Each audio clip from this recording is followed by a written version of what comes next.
Good evening, everyone. A very warm welcome to all of you to another exciting session at Tiffin Talks. Today we have amongst us a master chronicler who has captured the dark secrets of the Mumbai Mafia like no other. Tiffin Talks welcomes Mr. Hussain Zaidi today, who will talk about the underworld, his past books, and the latest one, the Endgame, with the one and only Kaveree Bamzai, author and senior journalist. Over to you, Kaveree. Thank you so much. Thank you so much. It's such a pleasure and privilege to have Hussain with me. We've known each other many years, and I've watched his rise as a storyteller with great interest, and I've read a lot of his work. And I'm really privileged to bring him to you and to discuss the rise, fall, decline of Mumbai Mafia. Hi, Hussain. How are you doing? Hi, Kaveree. I'm good. I was good actually earlier. After seeing you, I'm better now. Good to see you. So, Thank you. Hussain, really, Mumbai Mafia and Bollywood are two so closely connected industries, shall we say. And I've covered one, you've covered the other, but you've seen the interface between the two most closely. Sometimes do you think who are the real heroes, the ones in Bollywood or the ones in Mafia, who really are more courageous, who are more adventurous? How do you look at both the industries? I don't think that either of them are real heroes Right. because one of them is on celluloid and they are just following a script and portraying themselves to be a hero in a scripted story on a screen. However, in real life, you will really find any of them having that kind of courage or that kind of ideals to follow and the principles to stick to. Right. So, well, in glamour world, in Bollywood, you can call them heroes, actors, whatever you can. But the hero, when we say hero in real life, we always thought someone who can go beyond his brief, who does extraordinary feats and manage to accomplish something which an ordinary man cannot. So he's a hero. Now, coming to Mafia, how can they even be thought of being hero? Because at least here we have fake heroes. At least we have scripted heroes. Mafia is the villain, pure, undiluted evil. So these guys can only be called as demons. They can be called as devils. They can only be bad guys. And actually, I've done so many stories and about showing that how these guys are so coward and such spineless people. For example, there was this guy who wanted to join Mumbai Mafia. His name was Omar Asif, and he wanted to shoot someone. So twice the man went to a jeweler. First he went to a jeweler. Do you have time to listen to a small anecdote? Yeah, I know. I love this anecdote. Asif Bavla, right? Yeah. Well, this guy, he was a poet. He thought he was a poet. So he has named himself Omar Dhadkan. Dhadkan is heartbeat. So he was trying to crack some poetry. And at the same time, he wanted to be a shooter with underworld. So he went to a jeweler and he threatened to shoot him. But when he pulled the trigger, he realized that he had not cocked the gun, which is such a, basic thing for a shooter to do. So this jeweler hit him on the head and he got unconscious and he was arrested by the police. After 6 months, he thought he should take revenge with his jeweler again. He acquired a gun and went to the same guy. And this time, because the jeweler had known the earlier experience, he said, now he knew how to outsmart this guy. So the moment Asif pulled the gun at him, he said, have you checked? It's not loaded. And Asif immediately got conned and started checking the magazine whether it's loaded or not. And the jeweler again hit him on his head and the guy was unconscious and arrested. Since then, this young man, Omar Dhadkan, is known as Omar Dhakkan. So imagine, Dhakkan means some diffuse, idiotic guy, nincompoop. My whole point is these are the guys that we have made up in Mafia. If they don't have the gun, the whole courage, the whole heroism kind of evaporates in the thin air. So these guys can't be heroes. Right. But, of late we've been seeing movies such as Shootout at Wadala. We've been watching a movie like Sanju, where, the flirtation with the underworld is portrayed in a very different way from what we read and what, you've investigated. What's your take on movies and depictions of that sort? See, I should not name movies and I will not comment on a particular movie because honestly speaking, all these guys are my friend. Right. Sanjay Dutt is my friend and Sanjay Gupta, the man who made Shootout at Wadala is my friend. Right. So it will not be proper to comment on the movies per se. But in general, I will say that Mafia has exaggerated in portraying the gangsters as the hero or as the wronged guy. So I don't know why they have to portray a gangster as someone who's been fighting against injustice, or a man who is some kind of Robin Hood, and a man who stood up for the masses and those underdogs. So this is the portrayal of a mafia guy, which I think is totally in contradiction with the reality. Not a single gangster in my 25 years of crime reporting, I found a man having this Robin Hood streaks in him. No one wants to help the poor. And at the same time, these guys are not all fighting for the underdogs. They are too selfish. They are too obsessed with themselves. They are into self-aggrandizement. They don't want to help anyone beyond themselves. So again, the part of being wronged. Now, I am now clearly openly challenging one person or one of the readers or the researchers of the mafia to come up with one single character and debate with me that so-and-so guy became a gangster because he was wronged. No. My whole point is that you can never justify or rationalize taking up to crime. Everyone who has taken to crime has made a choice of becoming a criminal. Perhaps he found glamour in it. Perhaps he understood there was an easy money. Perhaps he had that thing in his psychology to intimidate and scare people. And that's why they have taken to the mafia and tried to become a gangster. And yet there's a distinction between a gangster and a terrorist. Actually, frankly speaking, I don't see any difference between both of them. Right. Because actually gangsterism is defined in dictionaries and lexicons as urban terrorists. Right. Those who are urban terrorists are known as gangsters. Right. So this is a very late nomenclature for these gangsters. What they both do, they want to terrorize people. They want to subjugate people into submission. So the terrorist is the same thing as the gangster. Gangster is trying to do it with the people. But who says that gangster could be patriotic? It was Chota Raj who first time tried to promote his image to say that, oh, there are two kinds of gangster. There is one, a Deshbhakt, like himself, and a Deshdrohi like Dawood. Right. But my whole point is, guys, it's a media gimmick which has tried to play to condone his own acts of mass killing. Otherwise, there are no Deshdrohis and there are no Deshbhakts. Gangsters are same as terrorists, or terrorists are equivalent to gangsters. And yet you mentioned Chota Raj, and that was really the beginning of the communalization of the mafia as well in Mumbai. And so, that in itself was quite a deep divide, right? No, the point is that it served his purpose to ensure that there will be a communal divide. Right. I mean, I've written in all my books, so for those who have read my books, they will find this to be repetitive a bit. But Chota, if he has understood that Dawood is a traitor, what was he doing with the gangs until 1994? Exactly. And he's the same man.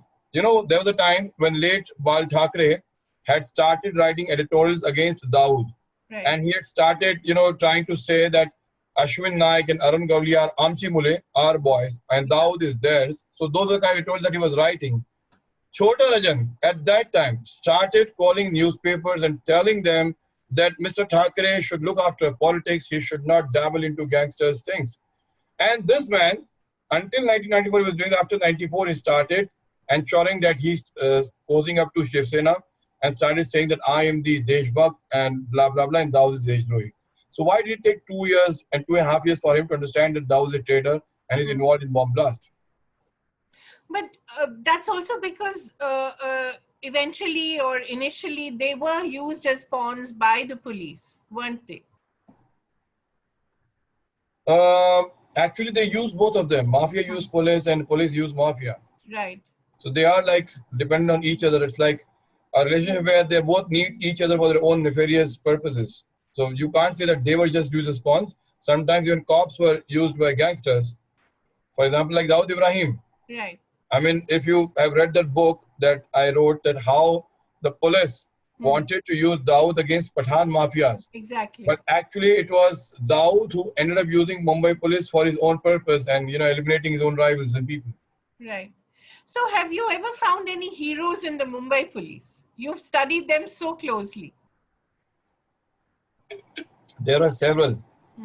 And as I said that I found that these guys, I mean, to be honest, there are scores of them. So if I name one or two of them, others will get upset. And I don't want to really do that at this time, that some of them will feel I was unfair to them and why I didn't name them. And if I start telling the stories of all those 20 people, I think we have to stay till until 8 p.m., which we can't afford to. But your new book, in your new book, Vikrant Singh is one such police officer. Is Yeah, he yeah. Yeah, and he's quite an interesting man. And he, he was in 11th Hour as well. How did you come up with his character? So Vikrant Singh for me is a embodiment of that ship Vikrant, which has managed and gone and destroyed Pakistani designs of causing harm to Mumbai. Right. So from taking a name from that ship, I thought that there should be a character who should be heroic, dedicated, committed, and he should not be bound by the political will and compulsion of doing things. Once if we feel that the enemies of the country should be punished, then nothing should stop him. That was my creation of Vikrant. That's why I thought that a hero like that should be there. So, in fact, I thought about it during my days for Mumbai Avengers, that I thought that why India is still trying to use diplomatic channels with Pakistan about 26/7 attack. Why they are trying to keep giving evidences after evidences, statements after statements. Why they can't just go and settle score with their enemies who are hiding there. For example, Masood Azhar, Lakwi, Zakir Rahman, Lakwi, and all those guys. Why we are not taking revenge the way America has taken, the way Mossad has taken with the Munich? Yeah, exactly. Yeah. And all that, I mean, we are not only trying to kowtow to UN, we are trying to, convince Pakistan, while we have gone through such a huge tragedy. So I thought of this thing as a Mumbai Avenger, that idea which Kabir Khan liked very much, and it got made into a movie called Phantom. Yes. So after that, I just thought this hero should be there, this hero should continue, and then we should do different things which has not been done so far. So for example, in the year 1993, a huge stash of RDX was lying undiscovered. Actually, I've always said this, that 8,000 kilos of RDX was brought into India via Porbandar and Raigad ports, but it was never discovered. What has happened to that? Right. So I thought that there should be a subject around, because only about 400, 500 kg was used in Mumbai blast of 93. So there has to be still a huge stash uncovered. What if a terrorist decide to use that part of RDX and cause mayhem again in Mumbai? Right. So that's how 11th Hour was born.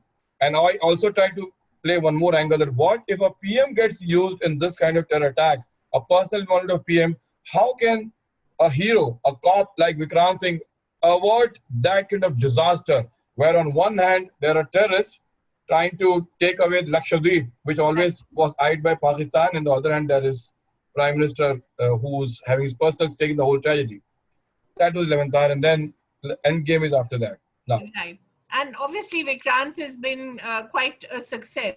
You want to repeat him? Yes. I mean, as I said, he is the sum total of heroic quality that I would like to see, or everyone would like to see in a hero. A man who's very driven, the man who's totally selfless, he's heroic, he's brave, does not care about his life, is not bogged down by the political pressure. We want to see such cops. I mean, police would like to be like that. Right. We don't want to see the police kowtowing to Mantri for their posting, or a police man is, despite being so dedicated, such a nice servant, is have to really look up to politicians for those punishment postings. I mean, these are things which we don't want to see in our heroes, which is why Vikrant was made like that. Even Class of 83 has one such police officer, the movie. Yeah. And again, a very proud police officer who ends up training this group of 5. Again, fantastic premise. Talk a little about that as well. See, in Class of 83, it was Arvind Namdar who was a very daring, dashing officer. The role is portrayed by Mr. Bobby Deol. And very well. I was so surprised. Yeah. So, Bobby Deol, now the idea was that he himself was a officer who was trying to bring down underworld single-handedly. He's late, he's passed away now. But it was his plan that he wanted to, destroy underworld, with his own ideas and his own plan. He was not, kowtowing to any political authority at that time. He had no political godfathers. He was not aligned to any political parties. So what happened at that moment, that this guy, Arvind Namdar, while he was in the thick of action against the gangster, suddenly he was transferred by a mantri because he was getting too close to causing harm to Dawood. And he was shunted out to something like Nashik Police Academy. Imagine a guy who's a field officer who can finish off mafia is now, twiddling his thumb in the police academy. It was then that he thought that instead of trying to, what they say, better to light a candle than to curse the darkness. Right. He decided to train a group of officers who will become his bulwark against the Mumbai Mafia. In 1983, there were officers, these 200 officers who came out were trained to take on Mumbai Mafia. And you see that there were so many people, like you see Praful Bhosle, you see Vijay Salaskar, you see Ravindra Angne, you see Arun Borde, Aslam Momin, all these guys were trained to take on Mumbai Mafia, and they all were encounter specialists. However, because a book cannot be about all these officers, and I cannot write biography of all these guys, I chose one of them to give the story of Pradeep Sharma. So Pradeep Sharma was a guy who had controversies behind him, who was the guy who kind of killed maximum number of these guys, and who also was arrested, suspended, put behind bars. He came back again, and then he again arrested Dawood's brother. So that was an interesting story. And even when he was in exile, he helped Satyapal Singh in taking on the Bahubalis of Bagpat area and ensure that he becomes MP against a heavyweight like Ajit Singh. So these are interesting stories. I thought that it should be told somehow in this book. And I think you managed to do that very well. You know, Hussain, I've always wanted to ask, and you've said this before, that India is not keen on getting Dawood Ibrahim back. You said that he was willing to surrender in 94 and in 2005. Why do you think this? See, my whole point is that are we not aware where Dawood lives in Karachi? Aren't we aware that what are his other places in London, Lahore, even Islamabad area? For example, an ordinary reporter or an ordinary writer like me knows that Dawood has stakes in so many places in Islamabad. Someone pointed out to me a plot in blue area. In Islamabad, the areas are named after color. So there's a blue area where they say that Dawood has stronghold. They say that he has so much of stakes in Lahore area. Now, with so much information available to our agencies, my point is that why can't they bring him back? Why don't they just ensure and give those evidences to America? For example, we keep going to America and keep supporting, seeking support from them. Why don't we just prove those things to them and say, bring Dawood back? My whole point is we are not serious, because when I went to US once and I asked Mr. Richard Boucher at that time, I found that he was so much on defensive. He was trying to prove that Dawood is not the only bad guy. There are so many homegrown bad guys in India. Look, those guys who bombed trains in your city. And he was trying to say, okay, we know he's a bad guy and we are trying to do something. Now, even US is aware of Dawood Ibrahim's existence, but India is not able to present its case that strongly that America can put pressure on Pakistan to send Dawood to India. And apart from that, Dawood had, since 1993, twice requested that he want to surrender. And both the times, his requests have been rejected on flimsy grounds. Why? I mean, why aren't we serious if we want to really get him back? Let's accept a surrender offer. And let's see what we can do about him after he comes back to this country. But no, we don't want to even accept a surrender offer. Why do you think that? Why is there a distinction between the image that we like to portray of ourselves as this tough, hard state and the actual reality? See, I don't know, people will misconstrue this statement perhaps, but it is to do with the government. It is to do with people at the center, that for them, Dawood is not their priority. For them, their priorities are something else. So once if your priority is to ensure that your country is terror-free, crime-free, and because Dawood or Mafia, for that matter, has their hands in all kinds of pies. I mean, it could be Hawala, it could be Bollywood, it could be real estate, it could be politics. I mean, his hand would be so many places. And we all know that the man had connection with so many MPs, There are names which is known to people. They were arrested, they were booked under TADA. So MLAs and MPs were at his beck and call. Now they are scared that if he's brought back, some or the other political party will get fully exposed for having that kind of nexus with Dawood. So that's a problem, that they don't want him to come back to India and all the skeletons from the cupboard will start tumbling out. So it's better the man is away. At least we can keep blaming stuff on him and we can say, oh, sorry, what can we do? The man is in Pakistan, shielded by Pakistan. Sorry, that way. Yeah, and yet we hear of, periodically we hear, oh, Ajit Doval is going to create this entire plot to get Dawood back. Every 3 years you hear this story and it cover story in some magazine or the other.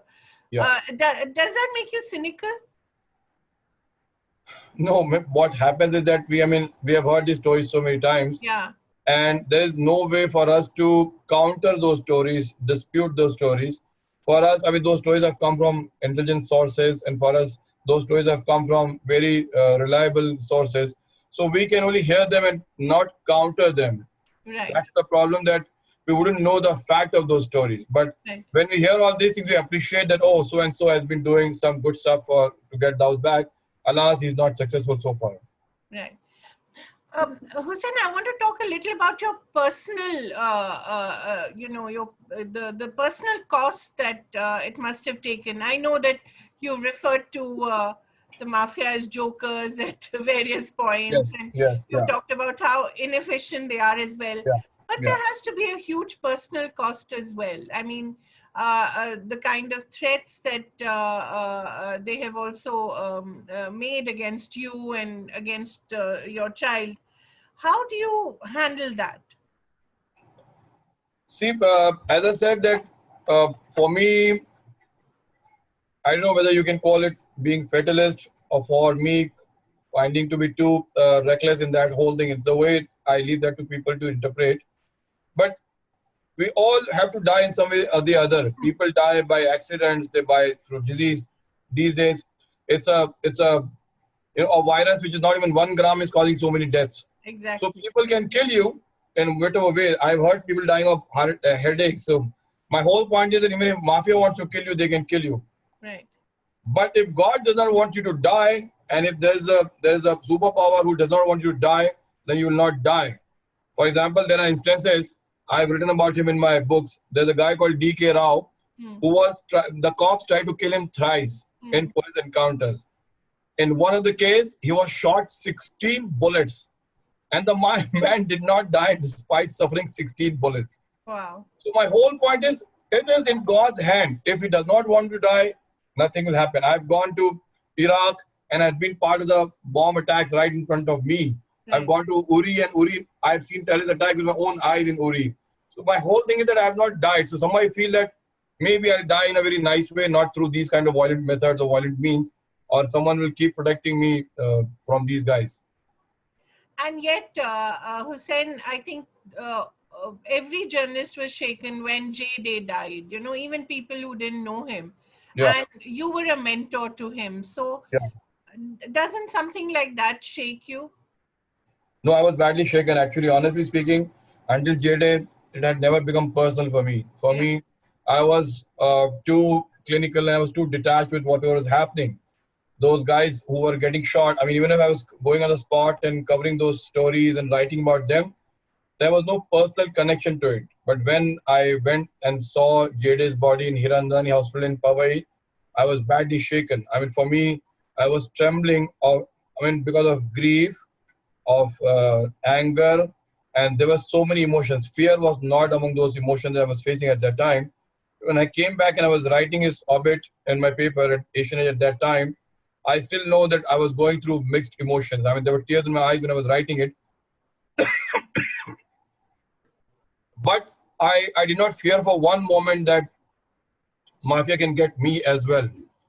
Because, as I said, I was somehow convinced, and somehow I was very confident that until I'm being protected, nothing will happen to me.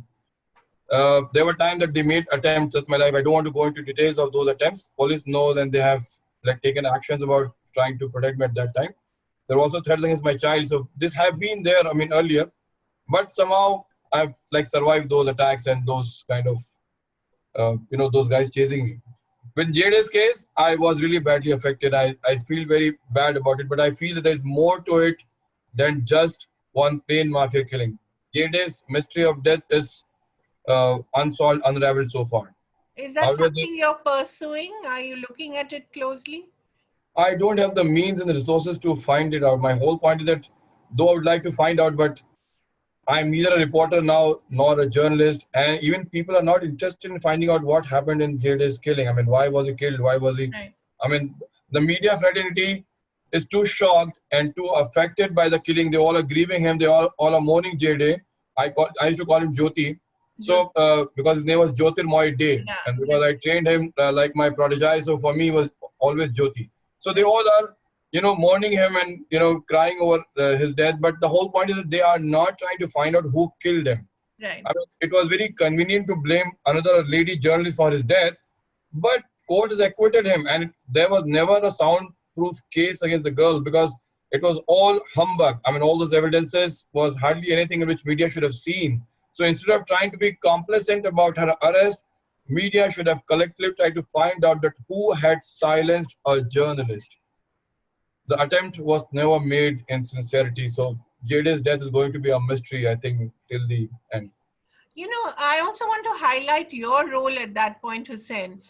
You've seen a lot of editors, not all of them had the kind of courage that you had to stand by Jigna Vora. And as editor of Asian Age, you were consistent in your stand supporting her, although I'm sure that there must have been pressure on you. How was that moment when you had, what was that period like?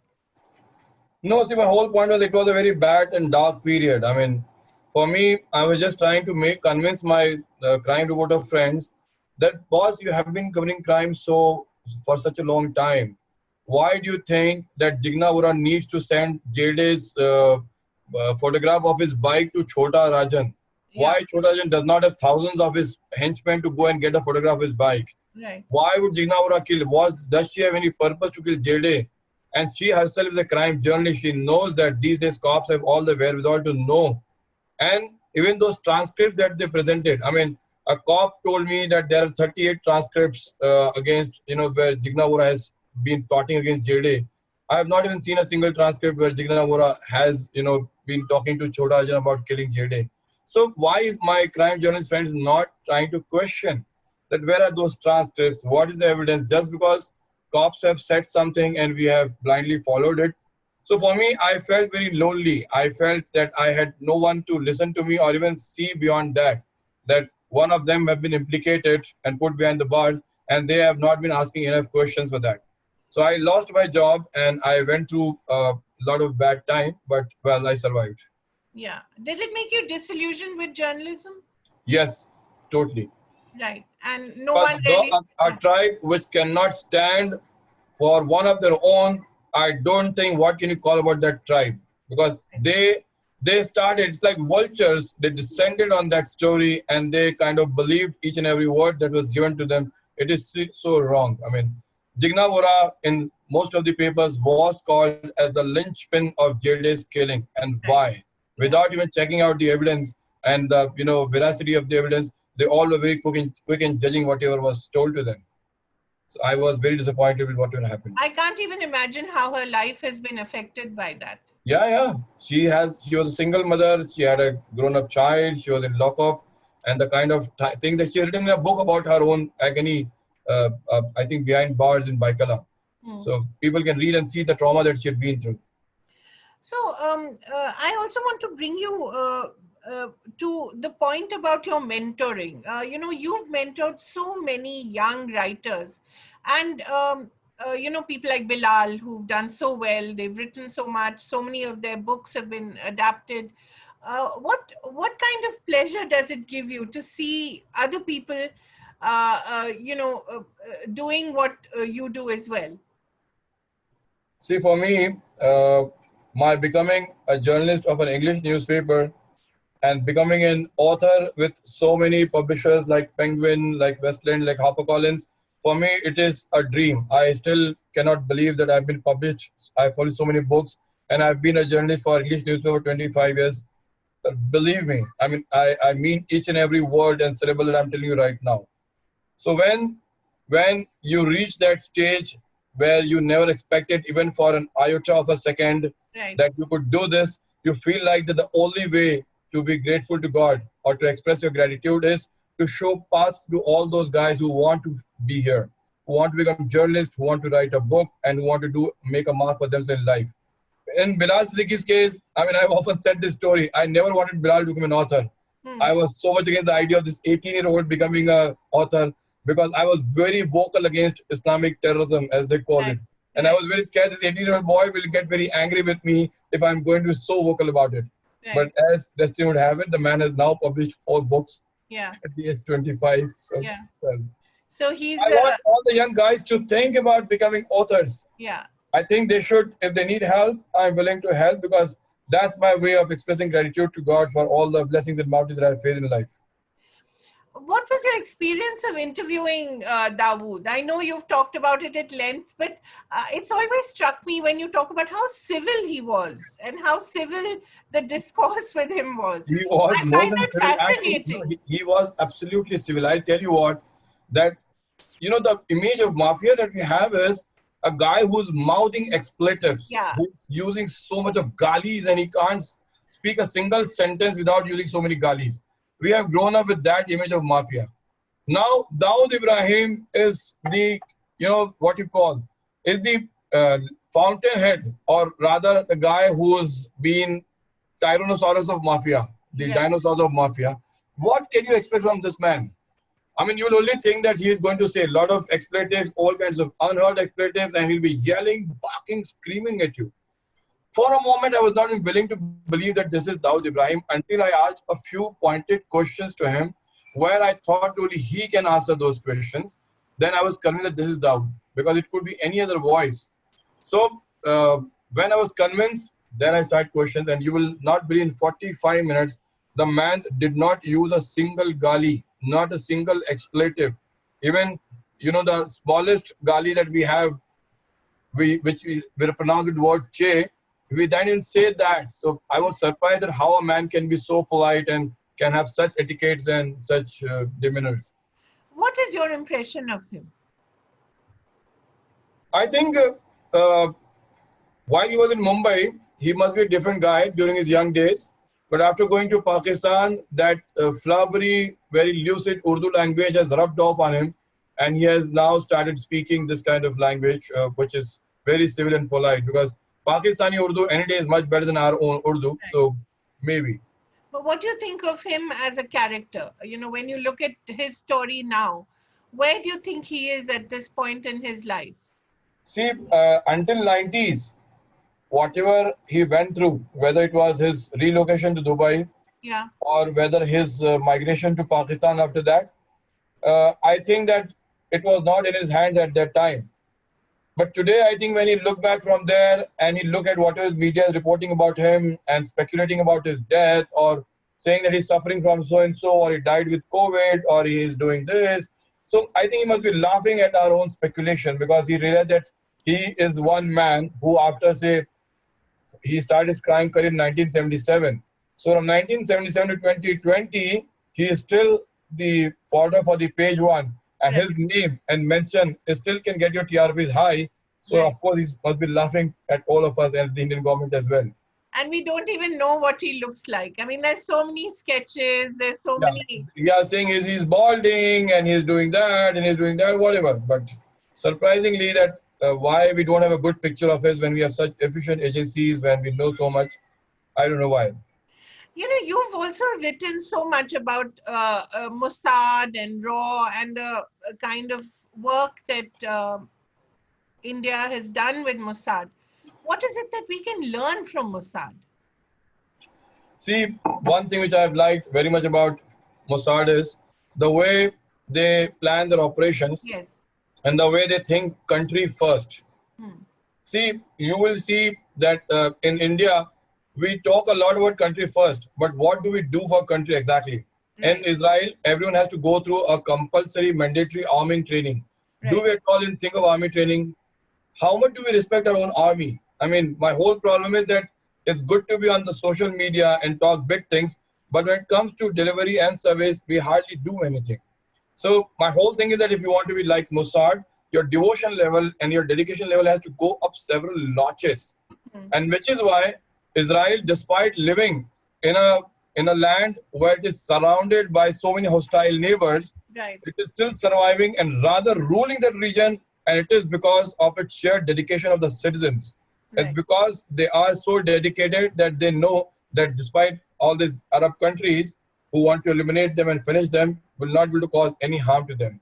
I like their motto: if you touch us with a feather, we will crush you with a hammer. Absolutely. The day India will start believing in this, we will not have anyone harassing us. Today, Pakistan can do anything to us. Bangladesh can cause so much of harm. China, Nepal. China, Nepal, everyone. We are like that mandir ka ghanta, jo aayega baja ke chala jayega, and we say thank you. You want to do it more, please. So that's the thing we are. Doesn't that anger you, given that you've read and you've seen all this at such close quarters? What do you think we need? What is that missing link in our psyche, in our national psyche?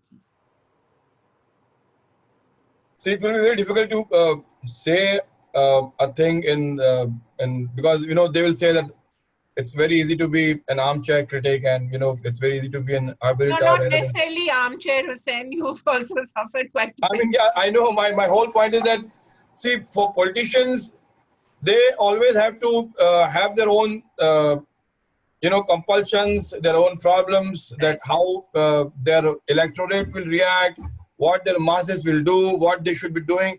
They are always ruled by these things. The day we become a sovereign nation which only thinks about the people and not about the electorate, not about the neighbors, not about the UN, we will be doing very good. Which is what those countries who only think about themselves are a very prosperous country.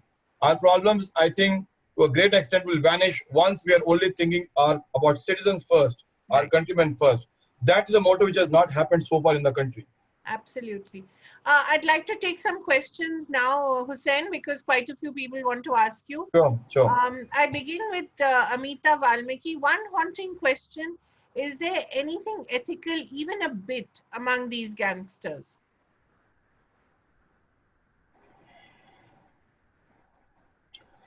I think there are a few things.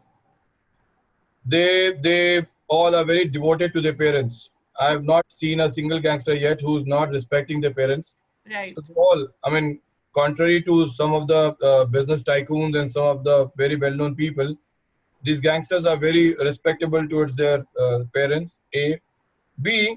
They are very connected to God, and they are very spiritual. I mean, that could be for selfish reasons. Right. That they think that the police is after them, that their rivals are after them, so they should try to be respectable. So for that, they also do a lot of charity. So perhaps these things can be ethical. Maybe if they can be treated ethical. Apart from that, I don't think they have any good thing in them. Then there's a question from 1+70. My question to Hussain sir is, he said gangsters find glamour in joining the mafia. But in one of his books, he said Ashwin Naik was forced to join the mafia because of his brother Amar Naik. Which one is correct?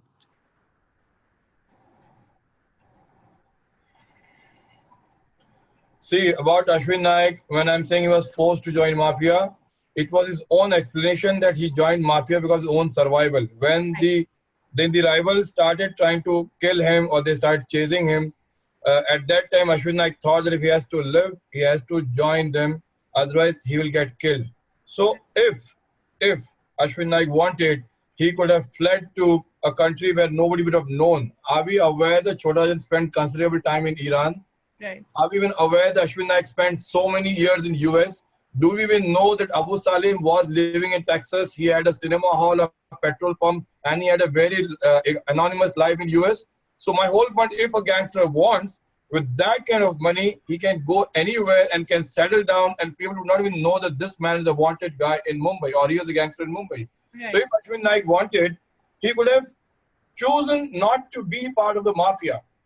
But somehow he thought that he will be able to live in this country. He can be here, and he can still be remaining alive only if he joined the gang and fight for himself. Right. There's a question from Diditi Singha. My question is, how are gangsters important for our society? Do they exist because of some encouragement or motivation? How is it important? I will try to give a parallel with this COVID bacteria. Yeah. We are told that we want to be, safe in this today's time of COVID. We should keep sanitizing our hands. We should not touch our mouth. I should not touch our nose. We should not try to, we should try to be clean, and we should wash everything properly so that we remain safe from this infection or this bacteria. For us, for me, this mafia is like that bacteria. If we sanitize our system with sanitizer, if we keep them at a distance, and if we exercise all those precautions that is needed, you will not find mafia happening in a city at all or affecting our daily lives. Really well put. A question from Facebook, Shreyas Goel. Have you ever been blamed for taking the side of a particular gang or people? And have they ever tried to link a communal angle to it? And how do you deal with it? Yeah, it has happened to me once. I was, when I was in Indian Express in 97, 98, and I had started writing editorials and a story against encounter specialists and their extrajudicial killings at that time. And I was very open and very scathing in my stories against these encounter specialists who I thought were aligned with particular gangsters and killing one particular gang. So these cops were affected. They started getting dressing down from the seniors. So in order to malign me, in order to diminish or taint my hard work, they started saying that because he is Muslim, he is aligned with Dawood Ibrahim gang. So only once I'd been blamed for that, and I said, okay, I mean, that doesn't matter. So right, you just let it pass. Yeah, I just let it pass. Because you know the truth in your heart. I know the truth, and even others. I mean, because I've been writing, so even when they blamed me for, siding with Dawood gang, my subsequent stories and my consistent stories showed and proved that how I'm not siding with anyone. No one is my enemy. No one is my friend. Right. This was the first principle I taught to Jyoti when he started his crime journalism. I said that these guys are your sources. Don't treat them as your friends. Exactly. Yeah. And you need to have the same principle across all industries. Yes, which journalists forget sometimes. We should be objective. We should be independent. Absolutely. Question from Nikhil Hora. Do you think a section of the media and society has been responsible in glorifying these gangsters?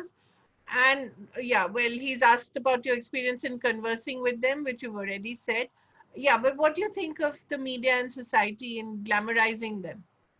See, not media as much as movies. I think movies have glamorized them and tried to portray them in a positive role. Right. See, my whole problem is that if a hero is shown as a gangster, a shooter, or a robber, somehow the sympathy of the masses or the audience who have so much of love and fan following for this hero will always go for that gangster hero or the killer hero or the robber hero. They will not think negatively for that person. So this sympathy for the Bollywood icon rubs off on the mafia, and that's how very sympathetic thing is there for everyone, for the audience, for the readers, everyone. But if you're objective, you'll see that he's a bad guy. He's causing harm to the society. He's doing so much of violent acts. He's not a good man. Which book have you written which is your favorite, the closest to you? Yeah, just today morning, someone has asked this question from me, and I said, to me, like a father who has several children, and if asked that, please name one favorite, and I can't do that because for me, everyone is my favorite. So it's very difficult to answer this question as which one is favorite. Have you received any death threats because you showed us the truth regarding the mafia? Oh, I have received several of them actually. Right. I was also followed so many times, and I mean, there have been cops who have warned me so many times about people following me or I facing some danger from them. Question from Gulnar. Your book, Mafia Queens of Mumbai, is an eye-opener about how women were an integral part of the Mumbai underworld. I want to know what pushed these women into the abyss of crime. Did it stem out of their own need to survive, or were there ulterior motives for being associated with such a terrible world? I have said this thing earlier, that taking to crime is a matter of choice. So if it's applicable for men, it's also applicable for women. Right. I mean, there are so many women in our society who go through hard times. All of them become mafia women. Or so many relatives of gangsters we see, have they taken to crime to become mafia women? All these women find power in becoming something of this. For example, Jinabai was an informer. Gangubai was actually a prostitute in a brothel, but she turned out to be a Adda madam. After that, she wanted to be brothel wali. And then there are so many other. They thought there's a power in becoming a mafia woman to rule a gang, to be somewhere to, a force to reckon with, only if they join underworld, something which is also equally believed by the men in this mafia. So I don't think there's any difference between the two of them. What's next on the cards for Vikrant Singh and Shahwaz Mirza? This is Shabnam who's asked this. Actually, I have not thought about storyline because even when I wrote my Mumbai Avengers, I never had the plan to write my second book or third book because I'm not so intelligent like other authors who always plan that this will be the sequel and this will be part of the trilogy. On IQ quotient, I'm very low. So I was writing just that story. But after Mumbai Avengers, people asked me that what if there's a this can happen, or what the leftover RDX can be used again. And I kind of thought there's a story in it. Like a journalist, we always think of exclusives. Absolutely. So I thought maybe I should write a story and then bring Vikrant back. So Right. that's how it is. Right. 2 quick questions, then we'll end. Kishore Valmiki, what about Baresham, senior of Arun Gavli? Was he killed in jail? It's quite intriguing to me to know about such people. He was killed in this Jacob Circle Saath Rasta lockup by his enemy Vijay Utekar, a young guy. And I've written about this story in detail in Donguri, Dubai. Right. I don't think it will be proper to bring the whole story, because it's a longish story. And he died as an outcome of a long feud with Vijay Utekar. And he was killed inside the jail. It is there on police records. Those guys were arrested. There was a trial. And Vijay Utekar was also killed. So it's a huge story, well recorded, documented. And the last question from Vishwas, is it really impossible to reform and leave the underworld as shown in the movies? No, it is not impossible. People can leave, reform, and they can change. And not one, but there are at least half a dozen to dozen cases where you will see that the gangsters have reformed, changed, and they have turned a new leaf. So right. My whole thing is that if anyone sincerely wants, the whole thing is that they feel that they don't want to change, or they think that they will not be allowed to change. Otherwise, there are cases, people have changed. They have tried to live a very different life. So I don't think it's only shown in the movie that they don't want to change. Right. Hussain Zaidi, thank you so much for answering all our questions and for being such a fantastic storyteller. May you continue to tell many, many more tales. Thank you. I want people to read my new book, Endgame. Yes. This is my latest thing, which I will appreciate if they read. And I'm okay with their criticizing and they're telling me that I become too commercial and I've become too filmy. I'm okay with that.